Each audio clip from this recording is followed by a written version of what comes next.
जब घड़ी का काटा करता है 4 बजे का इशारा तो खबरों से हाई हो जाता है पारा। क्योंकि 4 बजे हम चक्रव्यूह के साथ आपके सामने पेश होते हैं।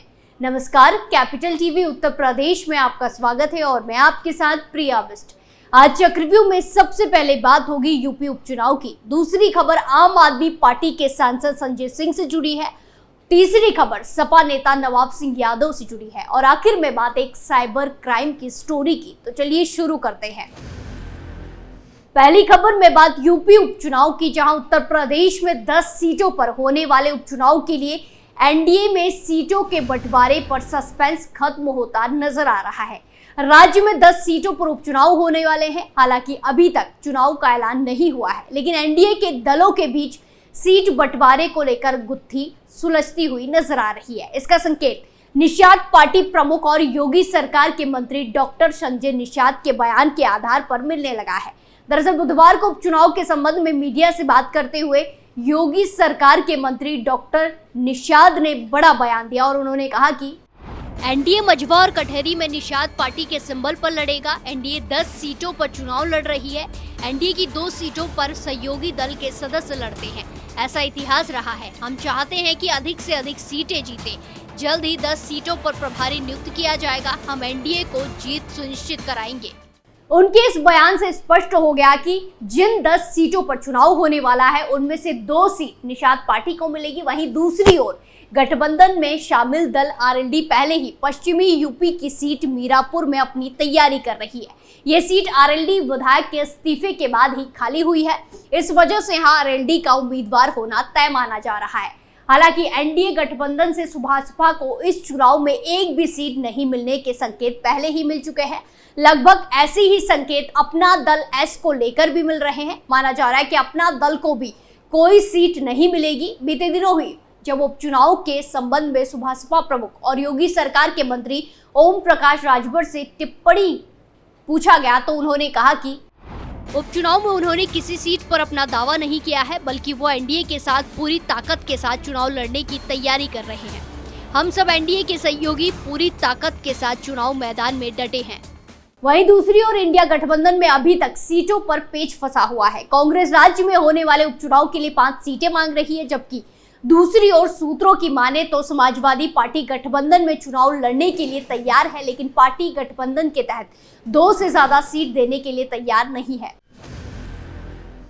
अगली खबर में बात आम आदमी पार्टी सांसद संजय सिंह की बढ़ती मुश्किलों की। संजय सिंह और सपा के पूर्व विधायक अनूप सांडा के साथ साथ 6 लोगों पर यूपी की सहारनपुर की एमपी एमएलए कोर्ट ने गैर जमानती वारंट जारी किया है।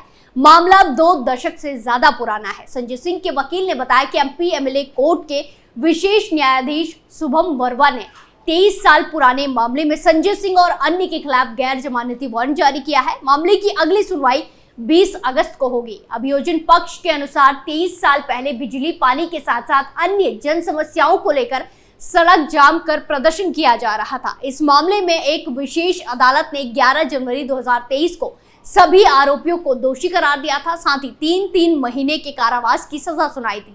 1,500 हजार रुपए का जुर्माना भी लगाया था। वहीं कोर्ट के इस फैसले के खिलाफ दोषियों ने एमपी एमएलए कोर्ट में अपील दाखिल की थी। विशेष लोक अभियोजन वैभव पांडे ने बताया कि अदालत ने इस मामले में दोषी ठहराए जा चुके संजय सिंह और समाजवादी पार्टी नेता अनूप के साथ साथ 6 दोषियों की अपील निरस्त कर दी है।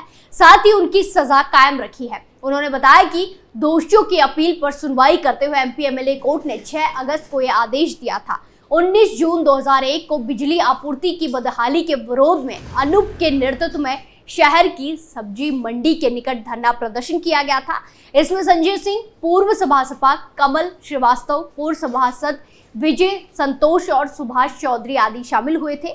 आपको बता दें कि संजय सिंह आम आदमी पार्टी के वरिष्ठ नेता और राज्यसभा सांसद हैं। वो आम आदमी पार्टी की कोर समिति के सदस्य हैं। अक्टूबर 2023 में उन्हें दिल्ली शराब घोटाले से जुड़े मामले में ईडी द्वारा गिरफ्तार किया गया था। 6 महीने की हिरासत के बाद उन्हें सुप्रीम कोर्ट से राहत मिली थी, लेकिन अब एक बार फिर 23 साल पुराने एक मामले में आप सांसद संजय सिंह की मुश्किलें बढ़ती हुई नजर आ रही हैं। खबरों में आगे बढ़ते हैं। उत्तर प्रदेश के अयोध्या के बाद कन्नौज कांड का मुद्दा गरमाया हुआ है। इस मामले में पूर्व सपा नेता नवाब सिंह यादव की मुश्किलें बढ़ती नजर आ रही हैं। मामला सामने आने के बाद से ही समाजवादी पार्टी ने नवाब सिंह यादव से अपना पल्ला झाड़ लिया। वहीं कन्नौज मामले की नाबालिग पीड़िता के मेडिकल टेस्ट में दुष्कर्म की अब पुष्टि हो गई है, जिसके बाद पुलिस ने पूर्व ब्लॉक प्रमुख नवाब सिंह यादव के खिलाफ बलात्कार की धाराएं बढ़ा दी हैं। इससे पहले पीड़िता ने मजिस्ट्रेट के सामने दिए गए बयान में भी दुष्कर्म की बात कही थी। पीड़िता के बयान के आधार पर पुलिस बुआ पर भी शिकंजा कस सकती है। इस पर कन्नौज के एसपी अमित कुमार आनंद ने बताया कि पीड़िता ने मजिस्ट्रेट के सामने दिए बयान में दुष्कर्म की घटना कंफर्म की है। बलात्कार की पुष्टि होने के साथ ही आरोपी के खिलाफ अपराध की संबंधित धारा के तहत आरोप जोड़ दिए गए हैं। वहीं एसपी ने बताया कि पीड़िता को नवाब सिंह के पास ले जाने वाली बुआ को भी मंगलवार को पूछताछ के लिए बुलाया गया था, लेकिन वो पुलिस के सामने नहीं आई। उन्होंने कहा कि मामले में नाबालिग पीड़िता की बुआ के खिलाफ भी केस दर्ज किया जाएगा और पुलिस फिलहाल उसकी तलाश कर रही है। लड़की के परिवार वालों ने उसकी बुआ पर भी आरोप लगाए हैं। माता और पिता ने कहा है कि बुआ ही बेटी को लेकर नवाब सिंह के पास पहुंची थी। अब पुलिस इस मामले में बुआ को भी आरोपी बनाने की तैयारी कर रही है। वहीं दूसरी तरफ नवाब सिंह के जेल जाने के बाद उसकी संपत्ति पर भी पुलिस और प्रशासन की रडार आ गई है। बताया जा रहा है कि तिरवा में नवाब सिंह यादव के पास आलीशान होटल है, एक डिग्री कॉलेज और एक स्कूल भी है। इनकी कीमत कई 100 करोड़ रुपए आकी जा रही है। पुलिस की टीम नवाब सिंह यादव के आयकर रिटर्न की भी जांच करेगी। इसमें देखा जाएगा कि सपा की सरकार के समय, उससे पहले और बाद में नवाब सिंह यादव की आय में कितनी बढ़ोतरी हुई है। आखिरी खबर साइबर क्राइम से जुड़ी है, जहां उत्तर प्रदेश के पीजीआई लखनऊ की डॉक्टर रुचिका टंडन को 6 दिनों तक डिजिटल अरेस्ट करने और फिर उनके साथ 2 करोड़ 80 लाख की ठगी करने का मामला सामने आया है। जालसाजों ने डॉक्टर टंडन को पहले एक अफसर बनकर फोन किया, उन्हें जेट एयरवेज के मालिक नरेश गोयल के मनी लॉन्ड्रिंग केस में नाम आने का डर दिखाया और फिर सीबीआई अफसर बनकर 6 दिनों तक डिजिटल अरेस्ट रखा।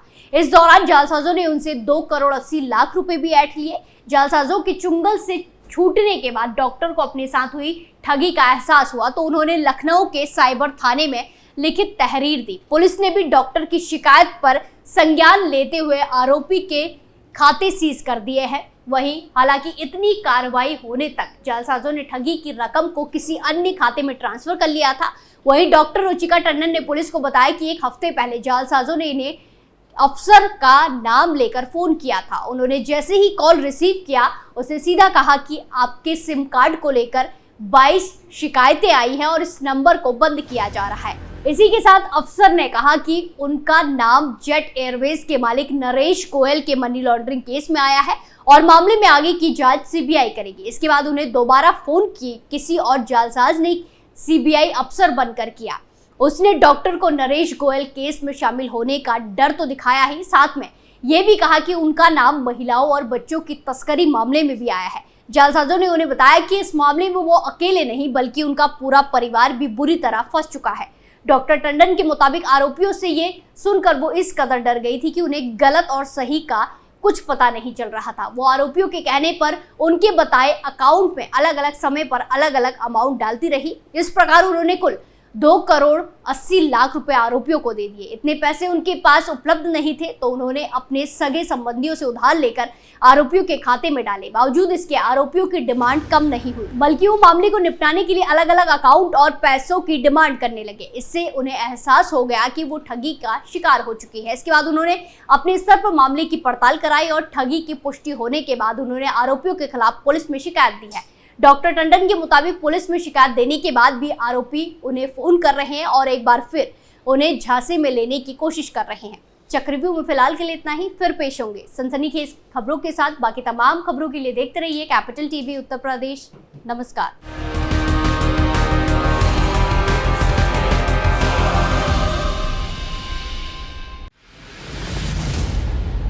मैं राजनीति करता नहीं, पर राजनीति को बहुत गहरे तक समझता हूं। मैं लोगों के बीच रहता हूं, लोगों के मन को अच्छे से जानता हूं।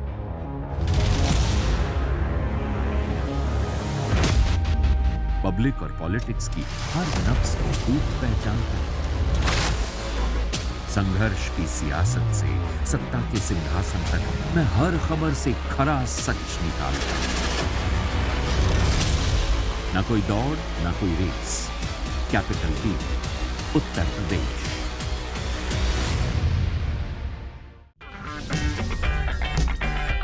अगर आपको हमारा वीडियो पसंद आया हो तो इसे लाइक करें, हमारे चैनल को सब्सक्राइब करें और हाँ, बेल आइकन दबाना ना भूलें ताकि आप तक हमारे वीडियो की नोटिफिकेशन पहुंचती रहे।